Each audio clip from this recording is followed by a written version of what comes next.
The Gyrax fleet descended from the stars with a quiet hum, their massive ships dwarfing the Earth's sky like shadows cast by unseen giants. The world's leaders watched in awe and trepidation as they landed in scattered locations all over the globe, their first contact with alien life. Nothing like the fantasies of Hollywood or the predictions of scientists. No dramatic speeches, no signs of aggression, just cold, calculating silence as the Gyrax studied Earth's inhabitants and their primitive ways. Among the fleet stood Professor Daller, his mind a labyrinth of calculations, theories, and ideas about the potential of humanity. He had studied countless species in his life, but Earth was a wild card, something chaotic and unpredictable, yet tantalizing in its potential. He believed with certainty that if pushed in the right direction, humanity could be shaped into a great force, something worthy of the stars. But to Daller, the humans were nothing more than unfinished creations, caught in a cycle of violence and ignorance, the perfect specimen for his experiments. And in his eyes, a new era for Earth was only a matter of making the right choice for them. The humans did not know what they were capable of yet. They were stumbling through time with their crumbling governments and endless wars. But Daller would show them the way. He would force them to evolve into something greater than they could imagine. What he didn't expect was the fierce resistance of their spirit. The humans, despite their fragility, were more stubborn than he had imagined. They fought tooth and nail to keep their world as it was. They clung to their religions and technologies, desperate to hold on to a dying past that seemed to be unraveling in real time. Yet despite this resistance, Daller knew they were fragile. Their cities, built on the precipice of collapse, their delicate networks of power and communication, a house of cards ready to fall. And so he made his decision. The Gyrax did not need to conquer the humans. No, the greater challenge lay in pushing them into submission. A subtle intervention would be far more effective. He would trigger an electromagnetic pulse across the planet, a force so powerful that it would fry every piece of technology, forcing humanity into a dark age where only the most basic survival instincts could carry them forward. The EMP would disrupt every electrical circuit, every power grid, every network of communication. The people of Earth would have no choice but to rediscover what it meant to survive without the crutch of technology. They would learn to use fire again, to craft tools from stone and bone, to build with their hands, to face a world where ingenuity and resourcefulness were the only things that stood between them and extinction. Daller smiled at the thought. He did not see destruction. He saw rebirth, the opportunity to guide them once again into the light of progress. But this time on his terms. With the push of a button in the silence of his ship, he released the EMP and watched as the Earth plunged into darkness. As the pulse of the EMP spread across the planet, the world fell into utter chaos. Cities, once humming with life and activity, suddenly went silent. The lights blinked out as power grids failed, and the digital web that connected humanity shattered into 1,000 pieces. Every device that depended on electricity became useless. The hum of the internet, the flicker of televisions, the calls on mobile phones, they all ceased in an instant. Planes fell from the sky, cars crashed as their engines died in the middle of streets and highways. Communication lines went dark. The world's governments scrambled to restore order, but their infrastructure was gone in a matter of moments. Chaos spread like wildfire across every corner of Earth. The initial panic was deafening. People screamed in the streets as they tried to understand what had happened. In cities, supermarkets were emptied as people hoarded whatever they could find. Panic-stricken families barricaded themselves in homes that no longer had running water or heat. The world had turned on its head, and the humans had no idea why this was happening or how to stop it. But amid the confusion, there was something else, something different than the usual fear and chaos that came from disaster. There was a flicker of realization. It was in the eyes of the farmers as they surveyed the fields that had not yet been ruined by the collapse of modern life. It was in the hands of the blacksmiths who still knew how to forge metal with fire and anvil. It was in the minds of the old artisans who had worked with their hands before the world had been overtaken by machines. The world had gone dark. But humans were not helpless. In their darkened cities and isolated villages, the survivors began to turn to what they knew before the world was filled with electricity. They returned to the basics of survival: fire, became precious once again for warmth, cooking, and protection. And without the distraction of endless information and entertainment, people began to reconnect with their surroundings. They no longer relied on devices to navigate or map their world. They walked and learned the land once more. The old ways came back to life in pockets all over the globe. Communities of survivors began to form in the most unlikely places. Some groups gathered in ancient monasteries, others found shelter in abandoned villages and castles, places where the past still clung to the earth. There was a strange comfort in the return to the old ways as the digital noise faded away, and the steady pulse of human ingenuity began to take over. The world began to breathe again, and this time it was not powered by technology, but by the quiet force of human creativity. At first the humans only survived, but then they began to thrive in their simplicity. Without the need for computers or power plants, they built homes with wood, stone, and clay. They grew food in soil that had been neglected for years. They harnessed the wind with simple windmills, and the rivers with makeshift dams. Even the most primitive tools began to function again. Their knowledge of magnets rediscovered a crude but effective method for creating electricity using nothing but magnets and copper wire. Simple motors powered by hand could bring light to dark rooms and send signals across short distances. Small groups of humans began to communicate once more across towns and cities without the need for satellite systems or radio towers. Slowly, with each passing week, the world started to stitch itself back together. The cities had no power, but the people did. The power of their minds, their hands, their hearts. They rediscovered the world they had lost, not because of advanced technology, but because they remembered what it meant to be human. At the same time, Dallar watched from orbit. His plans had been perfect. The EMP had crippled humanity as he expected, yet he had not anticipated the humans' ability to adapt and survive in the face of such overwhelming odds. They had been pushed into the dark, and yet they were finding a way to light their way back. Dallar had hoped for submission, but instead he was witnessing the birth of a new kind of strength, a strength he had never seen in any other species he had studied. As the days turned to weeks, the world began to settle into a new rhythm, a rhythm far removed from the frantic pace of the old world. Humans once again embraced the basics of survival, and they did so with an unexpected grace. The collapse of their technology had not been the end, it had been a rebirth. The survivors who had found shelter began to innovate. They used their old knowledge and combined it with the necessities of their new life. They rediscovered the power of fire to heat their homes, to forge tools, to light the way in the dark. The first few attempts at rebuilding were clumsy, but gradually the humans began to craft better tools, better systems. They used magnets to power rudimentary machines, wind to grind grain, water to turn wheels, and simple inventions like pulleys and levers became the foundations of their new civilization. In remote villages, people gathered around to learn ancient crafts that had long been forgotten. Blacksmiths stoked their forges once more. Metal was heated in the fire and shaped into swords, knives, and plows, while carpenters relearned how to build sturdy homes without the aid of modern machinery. Those who had once been relegated to the fringes of society began to shine. The farmers, the hunters, the artisans, they became the new pillars of this reborn society. And as the seasons passed, a strange harmony formed between the old ways and the new. The more the humans adapted, the more they realized their reliance on technology had blinded them to their own true potential. The fire that had once been feared for its destruction now became the source of their strength and light. They began to use magnets in ways no one had thought possible before. Small generators powered by handcrafted motors began to create light in places that had been dark for years. Villages that had once been isolated from each other began to communicate using simple electrical systems powered by basic principles of magnetism, wire, and the raw power of human labor.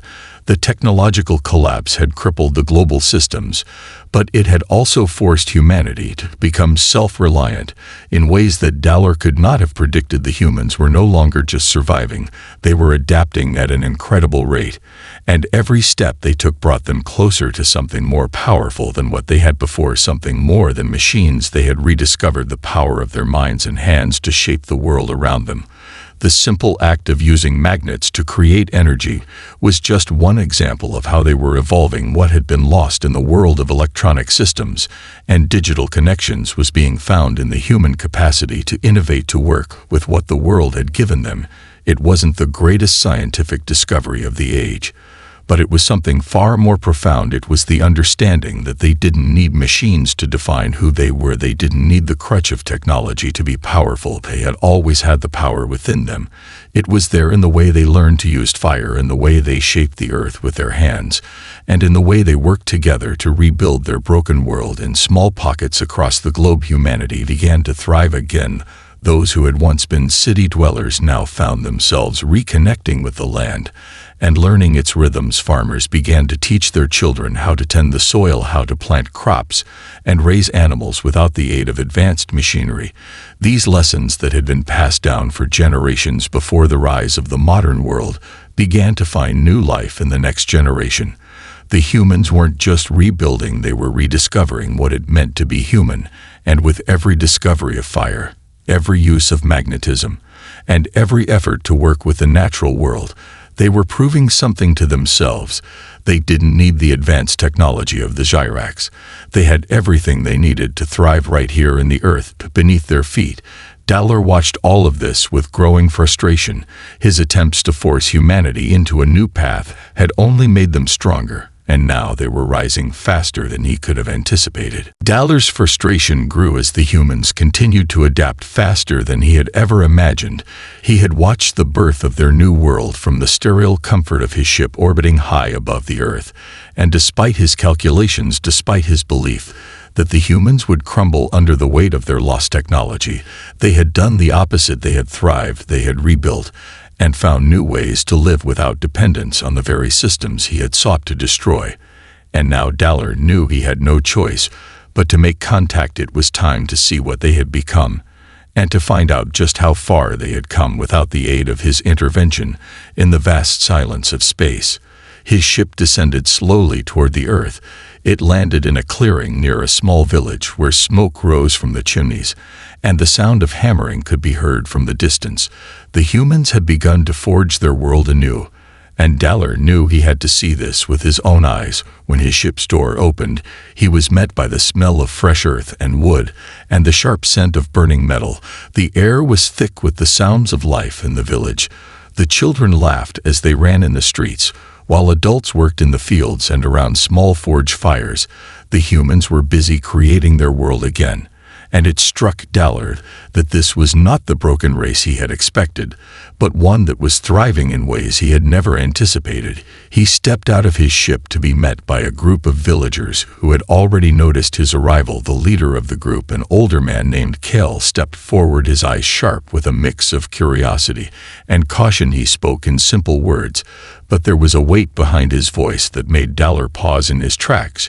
"You have come to see the world you have broken," he said, his tone even, and measured his gaze, never leaving Dahler's face.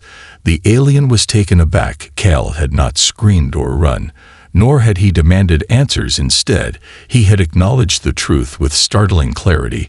Dahler nodded in silence, and Kel continued, "We have learned much since the pulse came. You think you broke us, but all you have done is show us who we really are, and we have found our strength in the dark." Dahler was silent for a moment, studying Kel's face, trying to read the humanity that had so clearly begun to resurface in the wake of his intervention. Kel seemed to sense the alien's thoughts and spoke again. "Your kind thought we were weak, but we are not weak. We are resourceful, and we will adapt even when you try to take everything away from us." Dahler studied the humans around him and saw something in their eyes, something fierce, something that refused to bend or break despite the devastation that had come with the EMP. Despite the loss of everything they had known, the humans had not surrendered. They had instead turned their plight into something of strength and resilience. They had learned how to build again with their hands and minds working together. The alien professor realized that what he had thought was an experiment was something far greater. It was not a test to force humanity into obedience, but a test of their spirit. The humans were not merely surviving, they were reclaiming their identity from the rubble. They had built something new out of what had been destroyed, and they did not need the Gyrax or any other advanced race to tell them how to live. Kel's gaze softened slightly, and he extended his hand toward Dahler in a gesture that was more inviting than hostile. "We are willing to listen to you, but do not think we will follow your path again. You have shown us a way to survive, But we will find our own way from here forward. Dallar looked at the outstretched hand for a long time. In that moment, he realized the truth of what Cal had said. The humans had been pushed into the dark, but they had found their way out, and in doing so they had created something that no amount of alien technology or force could take from them. They had found their own path to the stars, and now the Gyrax were no longer the only ones with the knowledge of how to build and survive on an intergalactic scale. The humans would rise again, and Dallar was left to wonder just how far they would go when their will was no longer constrained by fear or technology. Dallar stood there in the midst of the village, watching the humans go about their work, their lives no longer tethered to the digital world. He had expected them to cling to their loss with hopelessness, yet they had forged a new existence from it, a life of simplicity and strength that he had not anticipated. It was a world he had never seen before, one where humans were not slaves to technology, but masters of their own destiny. And as he watched them, he began to feel the weight of his miscalculation. He had expected them to be broken. He had expected them to beg for the return of their lost systems. But instead they had grown, they had adapted, and now they were building something far more important than technology. They were building a future where their hands, minds, and hearts were their greatest tools, and he knew in that moment that they could no longer be controlled by the Gyrax or anyone else. They had found their power, and it was something far greater than what he could offer them. Cal stepped forward again, his eyes still sharp with that knowing look, as though he could see right through Dallar's thoughts. "What do you want from us?" Dallar Cal asked, his voice calm but firm. The alien hesitated. He had not been prepared for this. Humanity was supposed to be the subject of his studies, the species to be guided toward a higher form of existence. But now it seemed that he had become the one being studied. Their ability to adapt and overcome had surpassed all his expectations, and it unsettled him. He had wanted to help them evolve, but it seemed they had already done so on their own. Their potential had not been unlocked through his intervention, but through their own ingenuity and will to survive. "I want to understand," Dallar finally said, his voice quieter than before. "I want to know how you have done this without any of the advanced technology. I thought you would need to rebuild. You should be broken, you should be desperate, but you are not." Why? Cal's expression softened just a little, and he glanced around at the bustling village, the firelight flickering across the faces of the humans who had rebuilt their world with their hands. "We are not broken," Cal said. "We were never broken. You only saw us as weak because you thought we needed your machines to survive. But we were always capable of this. We just had to remember that. And now we remember." And Dallar watched as Cal walked over to a pile of rocks and began to sort through them, pulling out a few rough stones and placing them on the ground. He watched as Cal used a hammerstone to strike the rocks until sparks flew. The fire was born from their efforts, and Dallar realized something in that moment, something he had missed in all his studies of alien civilizations. The humans had a fire within them that no technology could replicate. It was not the fire of a machine or the fire of a furnace. It was the fire of determination and resilience that burned brighter than any artificial light. It was a force that had been with them since the dawn of their existence, and no EMP or advanced race could take that away. Cal looked up at Dallar as the flames flickered in his eyes. "You asked why we are not broken. Because we have always had this fire inside us," he said, "and we will always have it. We don't need your advanced technology to survive. We just need each other and our will to keep going." And Dallar knew in that instant that he had lost the battle, not because he had failed to destroy them, but because he had underestimated them. He had thought they were nothing more than a fragile species waiting for guidance. But in reality, the humans were far more than that. They were a species that could adapt to any environment and overcome any obstacle, and they would not be controlled by anyone, not by the Gyrax or any other race that came after them. Cal's words echoed in Dallar's mind long after the fire had burned low, and the villagers returned to their work. They had not needed him. They had not needed his guidance. They had found their own way, and now they were free to shape their future without interference from the stars. Days passed as Dallar lingered in the village, watching the humans work with a mixture of awe and confusion. Their hands crafted not with the precision of machines, but with a raw energy that seemed to pulse through the air. As they labored side by side, they shared stories and knowledge passed down through generations, And in that simple exchange, Dahler saw something far more profound than any academic theory he had ever written about. They were not just surviving, they were reconnecting to something deeper, something ancient and powerful. And the more he watched, the more he realized that they were far from the fragile species he had assumed they were. Dahler had come to Earth expecting to see a people broken by the EMP, but instead, he found a people who had simply shed the trappings of their former lives, and were now moving towards something new, a new world built on a foundation of cooperation and ingenuity. He could no longer deny the truth that had been before him. All along, the humans were not merely adaptable, they were capable of creating and rebuilding in ways that transcended any technological advancement they had once relied upon. He was not the guide they needed, they had always been the ones guiding themselves. Dahler knew he had underestimated them in more ways than one, but there was still one thing that lingered in his mind. He had thought that by breaking their technological systems, he would force them into submission, but now he wondered if that had been his mistake. All along they had not been crushed, they had been freed, and it was a freedom that was not reliant on advanced machines or even the assistance of alien species. It was a freedom that was rooted in something far deeper, in the human spirit, and in their ability to rise from the ashes, no matter what had come before. Now, Dahler watched from the side as the humans began to work on a project that would change everything. A small group had started experimenting with magnets and simple electrical circuits. They had built a basic generator powered by the movement of a hand-cranked wheel, and it was enough to light a room. It was not the most efficient system, it was not the most advanced, but it was theirs. It was built from their understanding of the world around them, and it was a testament to their resourcefulness. They had taken a primitive understanding of electricity and turned it into something useful, something that could power more than just a light. It was just the beginning. As Dahler observed the project, he found himself once again marveling at the sheer determination of the humans.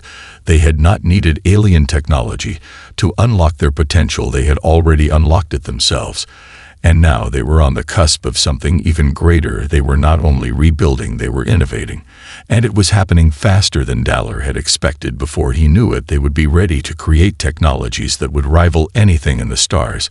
And once again, he realized that the humans were not just surviving, they were thriving. And this time they were doing it on their own terms. It was a humbling realization. As he watched the humans continue their work, Dahler realized that his role on Earth had been far smaller than he had imagined, and in a strange way, he felt a sense of awe toward them. They had taken a devastating blow and turned it into an opportunity to grow and rise in ways that no other species he had encountered had done. Before, they were a species that refused to be defined by their circumstances. They had already taken the first step to reclaiming their place in the cosmos, and now it was only a matter of time before they would reach the stars once again. But this time, they would not do it as a broken species in need of guidance. They would do it as a species that had discovered their own strength, and Dahler found himself quietly respecting that strength. And in that respect, he realized that Earth was no longer his to influence, it was theirs to shape, and he had no place in that future. As the days continued to pass, Dahler knew his time on Earth was coming to an end. There was nothing more for him to do here, nothing more for him to offer. The humans had found their way, and no matter how much he wanted to guide them, they no longer needed his guidance. He had come to Earth expecting to find a species that would be easy to mold, but he had found something else entirely. He had found a species that would not be controlled by anyone, no matter how advanced or powerful that someone might be. Dahler stood at the edge of the village one final time, looking out across the land. The humans were hard at work, again building a new infrastructure with their hands, their minds, their hearts. They were creating a world that was completely their own, and for the first time since he had arrived, he felt a sense of peace. This was their future, not his to shape or to interfere with. He had done his part. He had triggered the EMP. He had watched the world fall into darkness, and he had seen how the humans had risen from that darkness with strength he had not thought possible. And now it was time for him to leave. He looked one last time at the village where the children played and the elders worked together. He had seen something remarkable in these people, something that no advanced technology could ever replace. It was their spirit, their resilience, their refusal to accept defeat. No matter the odds, he had thought they were weak, But they were anything but weak. They were a force of nature. Their strength was not in their machines, but in their will to survive and grow in ways that no alien species could have predicted. And as he looked up at the sky, he saw the stars again, a vast sea of possibilities. But this time he saw them differently. He no longer saw them as something to be conquered or controlled. He saw them as a future that belonged to the humans, a future they would reach on their own terms and with their own strength. Dalor turned away from the village and walked back to his ship. The villagers watched him go, but there was no fear, no anger, only understanding. They knew now that they had nothing to fear from the Gyrax or any other alien species. The true strength of humanity was something that could not be conquered, and it could not be taken away, not by an EMP, not by advanced weapons, not by anything that the stars could throw at them. Dalor climbed into his ship, and with a quiet hum the ship lifted off from the ground and began to rise into the sky. As it ascended, he watched the earth grow smaller and smaller until it was just a speck in the vastness of space, and he realized something profound. He had come to Earth with the intention of testing humanity, breaking them down, forcing them to evolve according to his own ideas of what they should be, but instead they had taught him something about the power of their spirit, and in that moment he understood that they were not a species to be shaped or controlled. They were a species that would carve their own path, and that path would lead them to the stars. And he could not help but feel a sense of respect for them as his ship disappeared into the depths of space. He knew that humanity would rise higher than any of the Gyrax could have ever imagined, and he wondered just how far they would go when they were finally free to chart their own course.